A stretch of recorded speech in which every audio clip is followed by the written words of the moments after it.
운명의 경계선 3000km의 사투. 챕터 1. 회색 도시의 아침, 멈춰버린 시간. 안개 낀 회령시내, 낡은 인민반 건물, 무표정한 사람들, 굴뚝에서 나오는 검은 연기.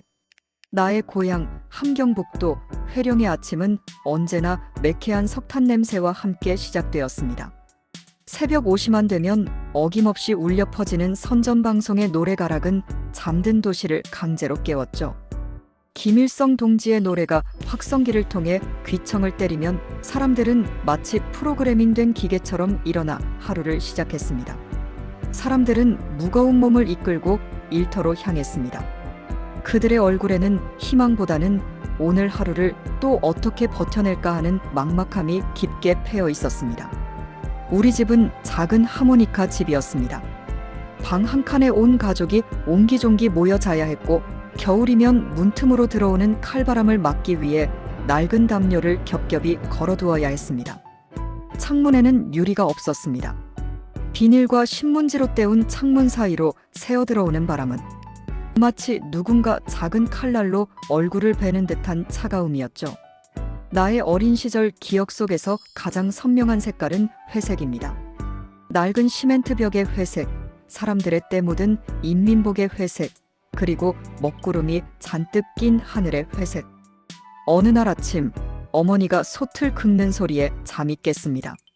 솥바닥을 긁어 나오는 것은 쌀알 몇 개 섞이지 않은 멀건 강냉이 죽이었습니다. 어머니의 손끝은 언제부터인가 피가 나고 있었지만 그분은 그 손으로 묵묵히 우리의 아침을 준비하셨습니다. 아버지는 그것조차 나에게 밀어주며 말씀하셨죠. 너라도 많이 먹어야 학교 가서 졸지 않는다. 그 말을 하는 아버지의 눈은 휑하니 파여 있었습니다. 원래 통통했던 아버지의 몸은 나날이 말라갔고 광대뼈는 점점 더 튀어. 나는 그때 알았습니다. 우리에게 내일은 보장되지 않은 사치라는 것을요. 학교에 가면 우리는 위대한 장군님의 은덕으로 세상에 부러움 없이 산다고 배웠습니다.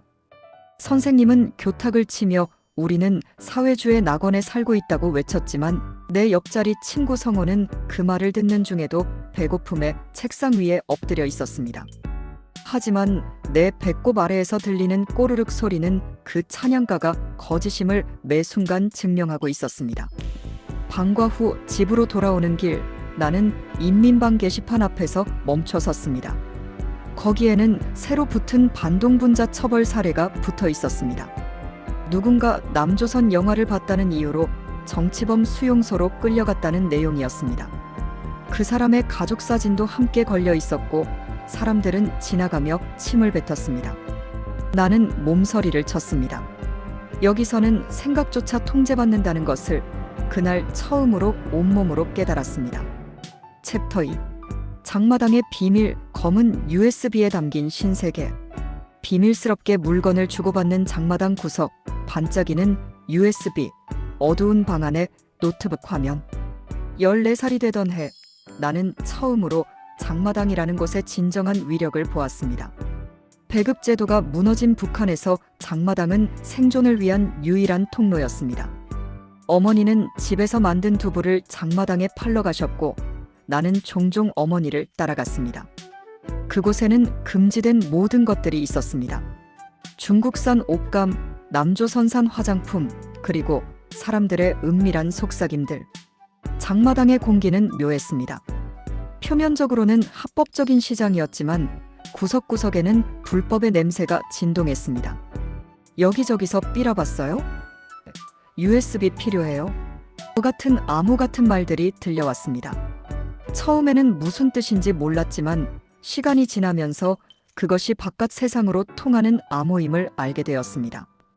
그곳에서 나는 철수 오빠라고 불리는 한 상인을 만났습니다. 25 정도 되어 보이는 그는 날카로운 눈빛을 가진 청년이었습니다.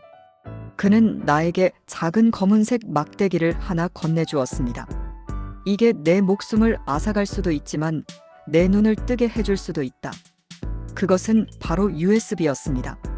그는 덧붙였습니다. 만약 보안서에 잡히면 나를 모른다고 해. 알았지? 나는 떨리는 손으로 USB를 받아 옷 속 깊숙이 감췄습니다. 집으로 돌아오는 길 내 심장은 미친 듯이 뛰었습니다. 검문소를 지날 때마다 보안원들이 내 몸을 수색할 것만 같았습니다. 다행히 그날은 무사히 집에 도착했습니다. 그날 밤 나는 부모님이 깊이 잠든 것을 확인하고 이불을 머리 끝까지 뒤집었었습니다. 낡은 중고 노트텔에 USB를 꽂는 순간 내 심장은 터질 듯이 뛰었습니다. 손가락이 너무 떨려서 USB를 꽂는 데만 3번이나 실패했습니다. 화면 속에 나타난 세상은 충격 그 자체였습니다. 남조선 드라마 속 주인공들은 우리처럼 굶주림을 걱정하지 않았습니다. 그들은 화려한 식탁 앞에 앉아 반찬 투정을 했고 길거리에는 밤에도 대낮처럼 환한 불빛이 가득했습니다. 한 장면에서 주인공이 배불러 못 먹겠어라고 말하며 음식을 남기는 장면을 봤을 때 나는 화면 앞에서 얼어붙었습니다. 우리는 한 알의 쌀알도 아까워하는데 저 사람들은 음식을 남긴다고. 무엇보다 나를 울린 것은 그들의 말투였습니다.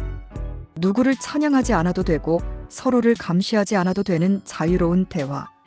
야, 대통령 진짜 일 못한다. 정부가 뭐 하는 거야?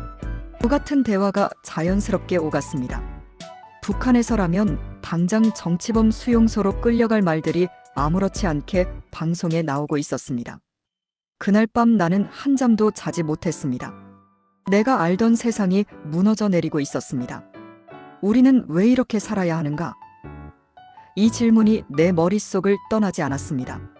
새벽녘 또다시 선전방송이 울려 퍼졌을 때 그 노랫소리가 처음으로 역겹게 느껴졌습니다. 그것은 반역의 시작이자 자유를 향한 첫 걸음이었습니다. 그 후로 나는 USB를 통해 바깥 세상을 탐험했습니다. 한국 드라마, 영화, 뉴스, 다큐멘터리까지. 가장 충격적이었던 건 북한에 관한 다큐멘터리였습니다. 외부에서 본 우리의 모습은 처참했습니다. 굶주림에 시달리는 아이들, 폭압적인 정치체제, 인권 유린.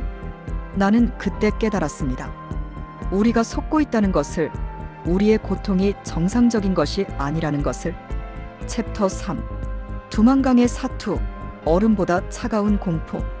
밤의 강가, 날카로운 철조망, 서치라이트의 궤적, 물속에 잠긴 발. 탈북을 결심한 날 하늘에는 달도 별도 없었습니다. 2월의 어느 추운 밤이었습니다. 어머니는 내가 떠나는 것을 알고 계셨던 것 같습니다. 며칠 전부터 유난히 나를 오래 쳐다보시더니 그날 밤 말없이 내 배낭 속에 마른 강냉이 한 줌과 당신의 비상금이었던 낡은 지폐 몇 장을 넣어주셨습니다. 어머니의 거친 손등 위로 내 눈물이 떨어졌습니다. 가서 꼭 사람답게 살아라. 뒤도 돌아보지 말고. 어머니의 마지막 당부였습니다. 나는 어머니를 꼭 껴안았습니다. 어머니의 몸은 뼈만 앙상하게 남아 있었습니다. 어머니, 제가 꼭 성공해서 어머니를 데리러 올게요. 어머니는 고개를 저으셨습니다. 너는 그냥 잘 살아라. 그것만으로도 이 엄마는 행복하다. 그것이 어머니와의 마지막 대화였습니다. 아버지는 잠든 척하고 계셨지만 등을 떨고 계신 것을 나는 알고 있었습니다. 나는 조용히 문을 열고 집을 나섰습니다. 뒤를 돌아보고 싶었지만 어머니의 말씀대로 단 한 번도 뒤를 돌아보지 않았습니다. 두만강가로 가는 길은 죽음의 행진이었습니다. 안내인은 소리 내지 마, 불빛 내지 마, 흔적 남기지 마라는 세 가지만 반복했습니다. 10m마다 서 있는 보초병들의 눈을 피해 어둠 속을 기어갔습니다. 나뭇가지 하나 부러지는 소리에도 심장이 멎는 것 같았습니다. 함께 가던 일행 중 한 명이 기침을 했을 때 안내인은 그 사람의 입을 막으며 눈을 부라렸습니다. 1시간을 기어간 끝에 드디어 도착한 두만강. 2월의 강물은 얼음 반, 물 반이었습니다. 강변에 서서 건너편 중국 땅을 바라보는데 그렇게 가까운 곳이 왜 이렇게 멀게만 느껴지는지 안내인이 속삭였습니다. 한 명씩 간격을 두고 건너. 서치라이트가 지나가면 무조건 물속에 잠겨. 숨소리도 내지 마. 첫 발을 담그는 순간 수천 개의 바늘이 동시에 발을 찌르는 듯한 통증이 밀려왔습니다. 차가움을 넘어선 고통이었습니다. 발목까지, 무릎까지, 허리까지 물이 차올랐습니다. 젖은 옷이 몸에 찰싹 달라붙으면서 체온을 빼앗아갔습니다. 이빨이 부딪히는 소리가 멈추지 않았습니다. 강 중간쯤 왔을 때 저 멀리서 보초병의 서치라이트가 강면을 훑기 시작했습니다. 잠겨. 안내인의 작은 외침에 나는 본능적으로 물속으로 몸을 낮췄습니다. 차가운 물이 목까지, 입까지, 코까지 차올랐습니다. 숨을 참았습니다. 폐가 터질 것 같았습니다. 이빨이 맞부딪히는 소리가 들릴까봐 혀를 꽉 깨물었습니다.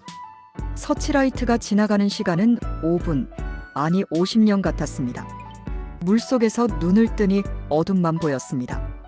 여기서 죽는 건가 하는 생각이 스쳤습니다. 그때 물 위로 고개를 내민 안내인의 신호가 보였습니다. 나는 물 밖으로 얼굴을 내밀고 크게 숨을 들이켰습니다. 다시 움직이기 시작했습니다. 이제 발가락의 감각이 사라졌습니다. 다리를 움직이는 것조차 버거웠지만 멈출 수는 없었습니다. 뒤에서 누군가 못 가겠어요라고 신음했습니다. 안내인이 냉정하게 말했습니다. 그럼 여기서 죽든지. 우리는 그 사람을 남겨두고 갔습니다. 미안했지만 그것이 두만강의 법칙이었습니다. 마침내 중국 쪽 기슭에 도착했을 때 나는 사력을 다해 기어 올라갔습니다. 젖은 옷이 순식간에 얼어붙어 갑옷처럼 딱딱해졌지만 나는 멈출 수 없었습니다. 그곳은 생과 사의 경계선이었기 때문입니다. 뒤를 돌아보니 건너지 못한 사람이 강 한가운데서 보초병의 총에 맞아 쓰러지는 모습이 보였습니다. 나는 비명을 삼키고 앞만 보고 달렸습니다. 챕터 4. 중국의 유령들, 2001의 은둔 생활. 창문에 신문지를 붙인 어두운 방, 낡은 주방에서 일하는 모습, 밖을 내다보는 불안한 눈. 중국 땅을 밟았을 때 나는 해방감을 느끼기도 전에 더 큰 공포와 마주했습니다. 나는 신분증도 이름도 없는 유령이었습니다. 공안에게 잡히면 즉시 북송된다는 공포는 매일 밤 나를 갉아먹었습니다. 북송되면 정치범 수용소행이고 그곳에서는 돌아오는 사람이 없다는 것을 나는 잘 알고 있었습니다. 안내인의 소개로 어느 인심 좋은 조선족 할머니의 도움으로 작은 시골집에 숨어 지내게 되었지만 그것은 또 다른 감옥이었습니다. 연길 외곽의 허름한 집, 방 한 칸이 나의 전부였습니다. 낮에는 빛이 새어나갈까봐 창문에 신문지를 겹겹이 붙였습니다. 밖에서 자동차 경적 소리만 들려도 벽장 속에 숨어 숨을 죽였습니다. 할머니는 나에게 중국말을 가르쳐 주셨습니다. 니하오, 시에시에, 뚜이부치. 간단한 단어들이었지만 내 서툰 발음은 언제나 나를 이방인으로 만들었습니다. 할머니는 말씀하셨습니다. 중국말 못하면 바로 들통나. 조선 억양 버려야 해. 나는 매일 밤 중국 드라마를 보며 발음을 연습했습니다. 3개월이 지나고 할머니는 나를 작은 식당으로 데려갔습니다. 여기서 주방 일 좀 하면서 돈 벌어. 주인이 내 친구라 물어보지 않을 거야. 식당 주방에서 설거지를 하며 보낸 5년의 시간 동안 나는 단 한 번도 마음 편히 웃어본 적이 없습니다. 식당 주인은 좋은 사람이었지만 나는 항상 경계를 늦추지 않았습니다. 하루는 식당에 공안이 들이닥쳤습니다. 단속이었습니다. 선폰증, 신분증. 나는 주방 냉장고 뒤에 숨었습니다. 심장 소리가 너무 커서 들킬 것만 같았습니다. 주인 아주머니가 공안과 이야기하는 소리가 들렸습니다. 주방 직원은 다 내 친척들이에요. 서류 다 있어요. 얼마나 시간이 흘렀을까 공안이 나가는 소리가 들렸습니다. 나는 냉장고 뒤에서 나와 그 자리에 주저앉아 울었습니다. 가끔 식당 TV에서 한국 소식이 나올 때면 나는 설거지하던 손을 멈추고 멍하니 화면을 바라보았습니다. K-POP 가수들의 공연, 현대적인 서울의 모습, 자유롭게 웃는 사람들. 저기만 가면, 저 땅에만 발을 디디면 나는 더 이상 숨지 않아도 될 텐데. 중국에서의 삶은 하루하루가 살얼음을 걷는 기분이었습니다. 2년째 되던 해 함께 일하던 탈북 여성이 공안에 잡혀갔습니다. 그녀는 아침에 출근하다가 검문에 걸렸다고 했습니다. 그 소식을 듣고 나는 3일 동안 방에서 나오지 못했습니다. 다음은 나일 수도 있다. 그 공포가 나를 짓눌렀습니다. 5년째 나를 도와주던 할머니가 돌아가셨습니다. 할머니의 장례식장에서 나는 소리내어 울었습니다. 내가 유일하게 기댈 수 있었던 사람이 떠난 것입니다. 할머니의 마지막 말씀이 귓가에 맴돌았습니다. 한국 가. 여기서 평생 숨어 사는 것보다 목숨 걸고라도 한국 가는 게 나아. 나는 다시 혼자가 되었습니다. 이제는 선택해야 했습니다. 평생 유령으로 살 것인가 아니면 마지막 목숨을 걸고 진짜 집으로 갈 것인가. 나는 식당에서 모은 돈을 꺼내 세어보았습니다. 브로커 비용으로는 턱없이 부족했지만 이것이 내가 가진 전부였습니다. 챕터 5. 3000km의 대장정, 메콩강의 약속, 빽빽한 정글, 진흙탕 길을 걷는 사람들, 밤하늘 아래 작은 배, 태국 국경. 브로커를 통해 한국행 여정이 시작되었습니다. 중국 대륙을 종단하여 라오스, 그리고 태국까지 가는 3000km의 길. 그것은 현대판 출애굽기였습니다. 브로커는 말했습니다. 성공률은 70%. 나머지 30%는 중간에 포기하거나 잡히거나 죽어. 그래도 갈래. 나는 주저없이 대답했습니다. 갑니다. 출발은 한밤중이었습니다. 우리 일행은 총 6명. 나를 포함해 탈북자 5명과 브로커 1명. 모두 각자의 사연을 가슴에 품고 있었습니다. 25살 여성은 중국에서 인신매매를 당했다가 탈출했고 40살 남성은 가족을 먼저 한국에 보내고 혼자 남았다가 뒤늦게 따라 나선다고 했습니다. 기차 바닥에 엎드려 밤을 새우고 며칠 동안 산맥을 넘어야 했습니다. 기차는 화물칸이었습니다. 우리는 화물 틈새에 몸을 숨기고 이동했습니다. 화장실도 갈 수 없었습니다. 물도 제한적으로만 마실 수 있었습니다. 3일째 되던 날 배고픔과 갈증으로 한 사람이 기절했습니다. 브로커는 물을 조금 먹이고는 참아, 곧 도착해라고만 했습니다. 드디어 라오스 국경에 도착했습니다. 여기서부터가 진짜 고난의 시작이었습니다. 라오스의 정글은 잔인했습니다. 이름 모를 벌레들의 온몸이 뜯기고 습한 열기는 숨을 턱턱 막히게 했습니다. 발바닥은 진물로 가득 찼고 신발은 이미 형체를 알아볼 수 없게 닳았습니다. 하지만 가장 무서운 건 뒤에서 쫓아오는 추격자들이었습니다. 라오스 경찰은 탈북자를 잡으면 중국으로 넘긴다고 했습니다. 브로커는 절대 뒤처지지 마. 잡히면 나도 못 구해줘라고 경고했습니다. 우리는 밤에만 이동했습니다. 낮에는 정글 속에 숨어서 쉬었습니다. 4일째, 우리 일행 중 한 명이 지쳐서 쓰러졌습니다. 40살 남성이었습니다. 그는 먼저 가. 나는 좀 쉬었다가 갈게라고 말했습니다. 하지만 우리는 알고 있었습니다. 그가 다시 일어나지 못할 것이라는 것을. 우리는 그를 부축할 힘조차 없었습니다. 서로의 눈을 피하며 묵묵히 걷는 그 길 위에서 인간의 존엄성은 사치였습니다. 6일째, 우리는 작은 마을을 지나게 되었습니다. 브로커가 현지인과 무언가 거래를 하고 우리에게 음식을 가져다 주었습니다. 쌀밥과 야채볶음이었습니다. 그렇게 맛있는 밥은 처음이었습니다. 우리는 눈물을 흘리며 밥을 먹었습니다. 마침내 마지막 관문인 메콩강 앞에 섰을 때 나는 묘한 평온함을 느꼈습니다. 이 강만 건너면 태국이고 태국에만 가면 대한민국 대사관이 있습니다. 브로커가 말했습니다. 이게 마지막 고비야. 여기서 잡히면 모든 게 끝이야. 조용히 빠르게 건너자. 칠흑 같은 밤 낡은 목선에 몸을 실었을 때 강물 소리가 마치 노래처럼 들렸습니다. 노를 젓는 소리, 물살이 부딪히는 소리, 우리의 거친 숨소리. 모든 것이 교향곡처럼 느껴졌습니다. 나는 강물에 손을 담갔습니다. 차갑고 부드러운 물의 감촉. 이게 자유로 가는 마지막 관문이구나. 강 건너 태국 국경 수비대에게 발견되었을 때 나는 처음으로 두 손을 번쩍 들고 환하게 웃었습니다. 그것은 항복이 아니라 세상에서 가장 당당한 승리 선언이었습니다. 나는 이제 살았습니다. 나는 이제 자유입니다. 태국 경찰은 우리를 난민 수용소로 데려갔습니다. 그곳에서 대한민국 대사관에 연락했고 일주일 후 우리는 한국행 비행기에 올랐습니다. 챕터 6. 낯선 천국 서울. 무너진 편견과 새로운 이름. 인천공항의 자동문. 화려한 서울의 야경. 현대적인 도심. 주민등록증을 쥔 손. 대한민국 땅에 첫 발을 내디뎠을 때 가장 먼저 나를 맞이한 건 인천공항의 눈부신 조명이었습니다.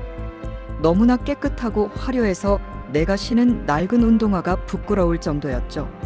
자동문이 저절로 열리는 것을 보고 나는 깜짝 놀랐습니다. USB에서 본 세상이 눈앞에 펼쳐지고 있었습니다. 국정원에서의 조사는 길고 힘들었습니다. 왜 탈북했습니까? 북한에서 무슨 일을 했습니까? 간첩 아닙니까?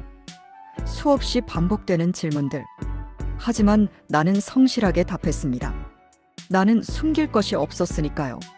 하나원에서의 교육은 새로운 세상으로 가는 관문이었습니다.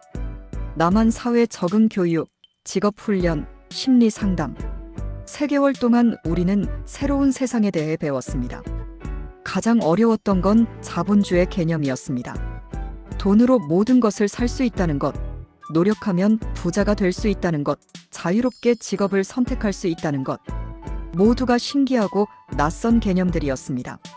하나원을 수료하고 사회로 나오던 날 손에 쥐어진 주민등록증은 내 인생에서 가장 소중한 훈장이었습니다. 이제 나는 탈북자가 아니라 대한민국 국민 김우호이 된 것입니다.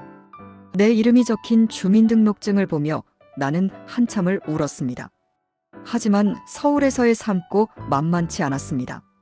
모든 것이 너무 빨랐고 모든 것이 너무 풍족했습니다. 마트에 가서 계란 하나를 고르는데도 수십 가지 종류 앞에 서서 1시간을 고민했습니다.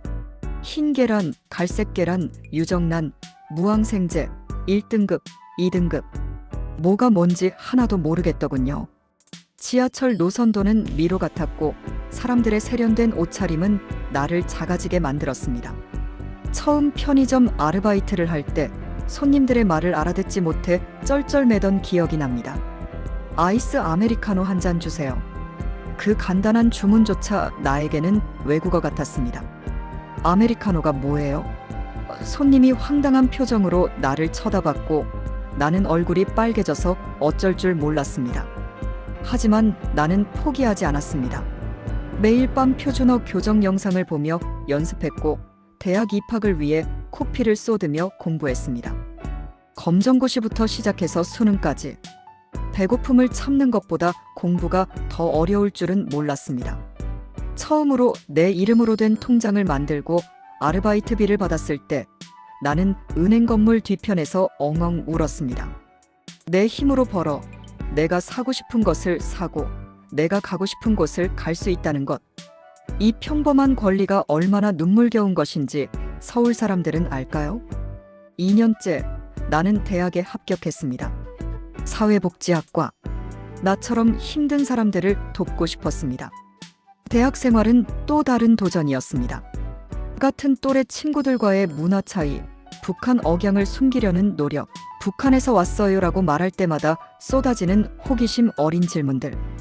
거기는 정말 핸드폰 없어요? 김정은 직접 봤어요? 진짜 굶었어요? 때로는 그 질문들이 상처가 되기도 했지만 나는 이해하려고 노력했습니다. 그들에게 북한은 뉴스로만 접한 먼 나라니까요. 챕터 7. 남겨진 이들을 위한 기도, 그리고 당신에게 전하는 진심. 노을 지는 한강변에 앉아있는 뒷모습, 북녘 하늘, 따뜻한 차 한 잔, 밝은 미소. 이제 나는 대한민국에 정착한 지 5년 차가 되었습니다. 어엿한 직장인이 되었고 남들처럼 주말이면 카페에서 커피를 마시며 여유를 즐깁니다. 친구들과 영화를 보고 맛있는 식당을 찾아다니고 가끔은 여행도 갑니다. 평범한 일상이지만 나에게는 기적 같은 나날들입니다. 하지만 비가 오는 날이나 추운 겨울밤이면 어김없이 회령의 그 낡은 하모니카 집이 떠오릅니다. 내가 남긴 죽을 밀어주던 아버지, 내 등을 떠밀며 울던 어머니. 그분들은 지금 어떤 저녁을 보내고 계실까요? 여전히 그 작은 방에서 추위에 떨고 계실까요? 아니면 더 이상 이 세상에 계시지 않을까요? 밤마다 나는 기도합니다. 부모님이 무사하시길, 건강하시길, 언젠가 다시 만날 수 있길. 탈북자 단체를 통해 북으로 소식을 전하려 했지만 연락이 닿지 않습니다. 그 침묵이 나를 미치게 만들 때가 있습니다. 내가 누리는 이 자유는 결코 공짜가 아니었습니다. 수많은 사람의 도움과 이름 모를 이들의 희생, 그리고 무엇보다 죽음을 무릅쓴 나의 용기가 합쳐진 결과입니다. 중국에서 나를 숨겨준 할머니, 브로커, 하나원 선생님들, 처음 한국말을 가르쳐준 자원봉사자들, 모두에게 감사합니다. 가끔 한국 친구들이 일상이 지루하다며 불평할 때 나는 속으로 생각합니다. 당신이 누리는 그 지루한 일상이 누군가에게는 평생을 걸고 쟁취하고 싶은 기적 같은 순간이더라고요. 마트에서 고민 없이 장을 보고 따뜻한 물로 샤워하고 밤에 불을 켜고 책을 읽는 것. 이 모든 평범한 일상이 얼마나 귀한 것인지. 나의 이야기는 여기서 끝이 아닙니다. 나는 이제 더 큰 꿈을 꿉니다. 언젠가 남과 북의 경계가 허물어지는 날, 내 고향 회령으로 돌아가 부모님 산소에 남조선의 맛있는 음식을 한 상 가득 차려드리는 꿈입니다. 그리고 고향 아이들에게 말해주고 싶습니다. 세상은 정말 넓고 너희들은 충분히 사랑받고 존중받을 자격이 있다고. 현재 나는 탈북민 지원단체에서 자원봉사를 하고 있습니다. 새로 온 탈북민들에게 한국 생활을 알려주고 그들의 이야기를 들어줍니다. 5년 전에 내 모습을 보는 것 같아 가슴이 아프지만 동시에 보람을 느낍니다. 언니, 저도 언니처럼 잘 살 수 있을까요? 후배들이 물을 때마다 나는 확신에 차서 대답합니다. 당연하지. 나도 했는데 너도 할 수 있어. 오늘 제 긴 이야기를 들어주셔서 감사합니다. 제 이야기가 여러분의 가슴속에 작은 울림이 되었다면 좋겠습니다. 우리가 누리는 자유의 가치를 다시 한번 생각해보는 시간이 되길 바랍니다. 그리고 혹시 이 영상을 보고 계신 탈북민 분들이 있다면 포기하지 마세요. 힘들겠지만 당신은 충분히 강한 사람입니다. 이미 죽음의 강을 건넜고 3000km를 걸어왔잖아요. 한국 생활 적응하는 것쯤 우리는 해낼 수 있습니다. 마지막으로 북한에 남아 계신 모든 분들께 언젠가 우리가 자유롭게 만날 수 있는 날이 오길 바랍니다. 그날까지 부디 건강하시고 희망을 잃지 마세요. 자유는 언젠가 반드시 옵니다. 여러분, 오늘도 자유롭고 행복한 하루 보내세요. 그리고 기억해 주세요. 당신의 평범한 오늘이 누군가에게는 간절한 꿈이라는 것을. 감사합니다.